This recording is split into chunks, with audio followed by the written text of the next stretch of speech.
Good morning everyone, welcome to knowledge account. আমি কুন্তল মাহিন্দার তোমাদের সাথে 28 জুন 2024 এর ডেলি কারেন্ট অ্যাফেয়ার্স নিয়ে ডিসকাস করব উইথ স্ট্র্যাটেজিকে। আজকে তোমাদের এখানে ইংলিশ ভার্সনটা দেওয়া হয়নি, এটা একটু টেকনিক্যাল সমস্যা প্রবলেমের জন্য তোমাদেরকে শুধু বাংলাটাই দিয়েছি। আজকে অ্যাডজাস্ট করে নিও, আগামীকাল থেকে আবার যেমন হয় সেরকমই হবে। তো দেখো, ফার্স্ট কোয়েশ্চেন আজকে, বিশ্বের প্রথম কোথায় এশিয়ান কিং ভালচার বা লাল মাথার শকুনদের জন্য সংরক্ষণ আর প্রজনন কেন্দ্র স্থাপিত হতে চলেছে? এটা হচ্ছে কোথায়? উত্তরপ্রদেশ। উত্তরপ্রদেশের মহারাজগঞ্জে লাল মাথার শকুনদের জন্য বিশ্বের প্রথম সংরক্ষণ আর প্রজনন কেন্দ্র প্রতিষ্ঠিত হবে। এই শকুনটা এশিয়ান কিং ভালচার নামেও বিখ্যাত। 2007 সাল থেকে আমাদের IUCN এর রেড লিস্টে এটা তালিকাভুক্ত হয়েছে। আর এই কেন্দ্রটার নাম হবে জটায়ু সংরক্ষণ প্রজনন কেন্দ্র। এটা ভারতে পাওয়া 9টা প্রজাতির শকুনগুলোর মধ্যে একটা। এটাকে এশিয়ান কিং শকুন বা পন্ডিচেরি শকুনও বলা হয়। ভারতে ব্যাপকভাবে পাওয়া যায়, কিন্তু ডাইক্লোফেন বিষক্রিয়ার পর এর সংখ্যা, এই শকুনগুলোর সংখ্যা খুব কমে যাচ্ছে। তো সেই জন্য কনসেপ্ট করার উদ্যোগ। আর IUCN রেড লিস্টের ক্রিটিক্যালি এন্ডেঞ্জার্ড পজিশনে রয়েছে wild life protection act 1972 schedule 1-এ। তারপরে কে professional golf tour of India সভাপতি নির্বাচিত হয়েছেন? প্রফেশনাল গল্ফ ট্যুর অফ ইন্ডিয়ার সভাপতি হিসাবে নির্বাচিত হয়েছেন কপিল দেব। প্রখ্যাত ভারতীয় cricketer Kapil Dev professional golf tour of ইন্ডিয়ার নতুন সভাপতি হিসাবে নির্বাচিত হয়েছে। কোন ক্রিকেটার হরিয়ানার হ্যারিকেন নামে জনপ্রিয়? তোমাদের প্রায়শই প্রশ্ন আসে এটা, তো তোমরা বলবে কপিল দেব। কপিল দেবকে হরিয়ানার হ্যারিকেন বলা হয়। তারপরে ভারতীয় সশস্ত্র বাহিনীর কোন শাখার জন্য DRDO medium range microwave obscurant chaff rocket MR-MOCR তৈরি করেছে? করেছে ভারতীয় নৌবাহিনী। প্রতিরক্ষা গবেষণা আর উন্নয়ন সংস্থা DRDO যোধপুর ল্যাবরেটরি দ্বারা তৈরি medium range microwave obscurant chaff rocket ভারতীয় বিমান বাহিনী নৌবাহিনীর কাছে হস্তান্তর করেছে, যেটা তার সম্পদকে রাডার শনাক্তকরণ এড়াতে সাহায্য করবে। DRDO যোধপুর ল্যাবরেটরিটা মে 1959-এ মানে উদ্বোধন করেছিল, প্রতিষ্ঠিত হয়েছিল আর কি। DRDO যোধপুর গবেষণাগারের ডিরেক্টর হচ্ছেন তো RV হারা প্রসাদ। নেক্সট কোয়েশ্চেনে যাবার আগে সবাইকে বলে দিই, আমাদের নতুন ম্যাথ ফাউন্ডেশন ব্যাচ 3 লঞ্চ হচ্ছে 21 July. English foundation batch 4 launch হচ্ছে 20 জুলাই। পরমাণু জেনারেল সায়েন্সের ফাউন্ডেশন ব্যাচ 20 জুলাই স্টার্ট হচ্ছে। Railway foundation batch bullet start হচ্ছে 16 জুলাই। SSC ফাউন্ডেশন ব্যাচ প্রাপ্তি শুরু হচ্ছে 15 জুলাই। এই ক্লাসগুলো তোমরা করতে পারবে আমাদের নলেজ অ্যাকাউন্ট অফিসিয়াল অ্যাপে। ডিটেলসের জন্য এই নাম্বারে যোগাযোগ করে নাও, অথবা ডেসক্রিপশন বক্সে আমাদের অ্যাপের লিঙ্ক আছে। অ্যাপ থেকে গিয়ে তোমরা নিজেদের নাম আর মোবাইল নাম্বার দিয়ে ফ্রি রেজিস্টার করে এই ব্যাচগুলোতে জয়েন করতে পারো।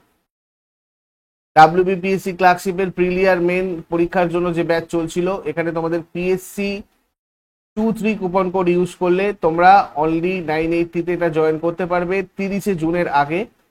পরিবর্তন ব্যাচ কোর্সের ক্ষেত্রে তাই, এখানে WBP24 কুপন কোড ইউজ করলে অনলি 880-তে এটাতে জয়েন করতে পারবে 30 জুনের আগে। আরো ডিটেলস জানার জন্য 9593430522-তে যোগাযোগ করে নিও। নেক্সট কোয়েশ্চেন, আমাদের ইন্ডিয়া বুলিয়ন জুয়েলার্স অ্যাসোসিয়েশন এর সহসভাপতি পদে কে নিযুক্ত হয়েছে? মোহিত কম্বোজ নিযুক্ত হয়েছেন এক্ষেত্রে। India bullion and jewellers association is 105-year-old association and plays vital role in policy making for gold industry. তারপরে স্মার্ট ওয়েলথ নামের ডিজিটাল ইনভেস্টমেন্ট প্ল্যাটফর্ম লঞ্চ করেছে কোন ব্যাংক? স্মার্ট ওয়েলথ নামের ডিজিটাল ইনভেস্টমেন্ট প্ল্যাটফর্ম লঞ্চ করেছে HDFC bank. HDFC bank smart wealth নামে একটি অত্যাধুনিক digital বিনিয়োগে প্ল্যাটফর্ম উন্মোচন করেছে, যেটা সমস্ত ভারতীয়দের কাছে সম্পদ পরিষেবা নিয়ে আসার জন্য এবং বিনিয়োগ প্রক্রিয়াকে সহজ করার জন্য ডিজাইন করা হয়েছে। HDFC ব্যাংক প্রতিষ্ঠিত হয় আগস্টের 1994-এ। এর হেডকোয়ার্টার মুম্বাইয়ে রয়েছে। Chairman Atanu Chakraborty, chief executive officer Shashidhar Jagdishan. তারপর বিশ্বের প্রাচীনতম উইপোকার ডিবি পাওয়া গেছে কোথায়? উইপোকার ডিবি এটা পাওয়া গেছে দক্ষিণ আফ্রিকাতে। দক্ষিণ আফ্রিকার ক্যাপিটাল এক্সিকিউটিভ হচ্ছে প্রিটোরিয়া। কেপটাউন লেজিসলেটিভ ক্যাপিটাল, আর ব্লোমফোন্টেন হচ্ছে জুডিশিয়াল ক্যাপিটাল। আর প্রেসিডেন্ট রয়েছেন সিরিল রামাফোসা। কে স্পেনের মন্টমেলোতে অনুষ্ঠিত ফর্মুলা 1 2024 স্প্যানিশ গ্র্যান্ড প্রিক্স জিতেছে? এটা জিতেছে ম্যাক্স ভার্স্টাপেন। ম্যাক্স ভার্স্টাপেন বেলজিয়ামের রেসিং ড্রাইভার। তৃতীয় স্থানে আছে Lando Norris, British Belgian motor sports racing driver. আর তৃতীয় স্থান দখল করেছে লুইস হ্যামিল্টন, তিনি একজন British motor sports racing driver. ভারতের সব থেকে বেশি বিশ্বাসযোগ্য নিউজ ব্র্যান্ডের তকমা পেয়েছে কে? সব থেকে বেশি বিশ্বাসযোগ্য নিউজ ব্র্যান্ডের তকমা হলো Times of India. The Times of India এটা হচ্ছে ভারতীয় একটা ইংরেজি ভাষায় প্রকাশিত দৈনিক সংবাদপত্র। নেতাজি সুভাষচন্দ্র বসু সেতু কোন রাজ্যে দীর্ঘতম সেতু?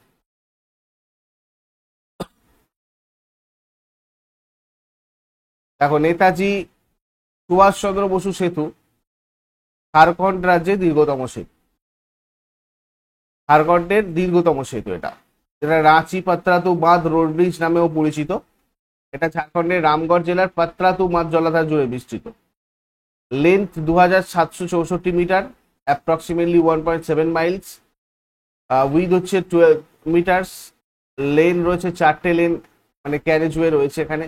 কনস্ট্রাকশন পিরিয়ড 2012 থেকে 18-18-র মধ্যে এটা হয়ে গিয়েছিল। এখন রিসেন্টলি নিউজে আছে, তাই তোমাদেরকে এটা আমি বললাম। আর এটার কস্ট ছিল অ্যাপ্রক্সিমেটলি 325 কোটি টাকা। চম্পাই সোরেন ইনি একজন ভারতীয় রাজনীতিবিদ, যিনি বর্তমানে ইডি কর্তৃক প্রাক্তন মুখ্যমন্ত্রী হেমন্ত সোরেনের গ্রেপ্তারের পর 2 ফেব্রুয়ারি 2024 সাল থেকে ঝাড়খণ্ডের 7ম মুখ্যমন্ত্রী হিসাবে দায়িত্ব পালন করছেন। চম্পাই সোরেন ঝাড়খণ্ড মুক্তি মোর্চার সদস্য এবং বিধায়ক হিসেবে শেরকেল্লা বিধানসভা কেন্দ্রের প্রতিনিধিত্ব করেন। কৃষক পরিবারের সন্তান চম্পাই সোরেনকে ঝাড়খণ্ডের টাইগার বলেও চিহ্নিত করা হয়। ঝাড়খণ্ড পূর্ব ভারতের একটি রাজ্য। রাজ্যপাল সিপি রাধাকৃষ্ণন। আর এই রাজ্যটি পূর্বে পশ্চিমবঙ্গ, পশ্চিমে ছত্তিশগড়, উত্তর পশ্চিমে উত্তরপ্রদেশ, উত্তরে বিহার আর দক্ষিণে উড়িষ্যা রাজ্যের সাথে তার সীমানা ভাগ করেছে। 15ই নভেম্বর 2000 সালে গঠিত হয়েছিল এই রাজধানী রাঁচি। তারপরে ভারত কোন দেশে নতুন কনসুলেট খোলার ঘোষণা করেছে? বাংলাদেশে খুলবে বলে ঠিক করেছে এটা। ভারত সম্প্রতি দেশের উত্তর পশ্চিম অঞ্চলের মানুষের জন্য পরিষেবার সুবিধার্থে বাংলাদেশের রংপুরে একটা নতুন কনসুলেট খুলবে। কনসুলেট হচ্ছে একটা building that supports the embassy in the host country. এরপর আগের দিনের হোমওয়ার্ক গুলো দেখে নাও। বিশ্ব মানবাধিকার দিবস কবে পালিত হয়? এর উত্তর হয়ে যাবে 10 ডিসেম্বর।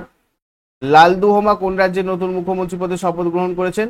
মিজোরাম। আর আজকে তোমাদের জন্য প্রশ্ন থাকবে, এরোপ্লেন বায়ুমণ্ডলের কোন স্তর দিয়ে সাধারণত ওড়ে? আর কোন শিলায় জীবাশ্ম দেখতে পাওয়া যায়? এই দুটো তোমরা শেষকালে আমায় কমেন্টে জানাও। চট করে আগের দিনের গুলো কুইক রিভাইজ করে নেবো। যারা যারা লাইভে রয়েছো অ্যান্সার করার চেষ্টা করবে। 27 জুন 2024 প্রশ্ন আমাদের কি ছিল দেখো। 18তম লোকসভা স্পিকার হলেন কে? ওম বিড়লা। কে ন্যাশনাল স্টপ ডায়রিয়া ক্যাম্পেইন 2024 চালু করেছে? জেপি নাড্ডা। কোন রাজ্য সরকার সম্প্রতি সিদ্ধান্ত নিয়েছে যে রাজ্যের মন্ত্রীরা মন্ত্রী হিসাবে প্রাপ্ত বেতন এবং ভাতার উপর আয়কর দেবেন? মধ্যপ্রদেশ। 18তম মুম্বাই ইন্টারন্যাশনাল ফিল্ম ফেস্টিভ্যাল 2024 সেরা ডকুমেন্টারি ফিল্ম পুরস্কার জিতেছে গোল্ডেন থ্রেড। এটার পরিচালক কে? Nishtha Jain. Leadership in digital transformation বিভাগে কোন কোম্পানিকে মর্যাদাপূর্ণ PSU leadership and excellence award 2024 দেওয়া হয়েছে? THDC India limited. ভোক্তা বিষয়ক খাদ্য ও পাবলিক ডিস্ট্রিবিউশন মন্ত্রণালয়ের অধীন ভোক্তা বিষয়ক বিভাগে পরিচালক হিসাবে কাকে নিয়োগ করা হয়েছে? মৃণাল কুমার দাস। 64তম আন্তর্জাতিক চিনি সংস্থা কাউন্সিলের সভা কোথায় অনুষ্ঠিত হয়েছে? নিউ দিল্লি। ইস্টার্ন কোলফিল্ডস লিমিটেডের মাধ্যমে কয়লা মন্ত্রক কোন রাজ্যে ভূগর্ভস্থ কয়লা গ্যাসীকরণের জন্য ভারতের প্রথম পাইলট প্রকল্প শুরু করেছে? ঝাড়খণ্ড। কার্গিল যুদ্ধের বীরদের প্রতি শ্রদ্ধা হিসাবে ভারতীয় সেনাবাহিনী কোন শহরে পর্যটকদের জন্য খালুবার ওয়ার মেমোরিয়াল খুলে দিয়েছে? লাদাখ। কে সম্প্রতি টানা তৃতীয় মেয়াদে ইন্ডিয়ান ইনস্টিটিউট অফ পাবলিক অ্যাডমিনিস্ট্রেশনের চেয়ারম্যান হিসেবে দায়িত্ব গ্রহণ করেছেন? জিতেন্দ্র সিং।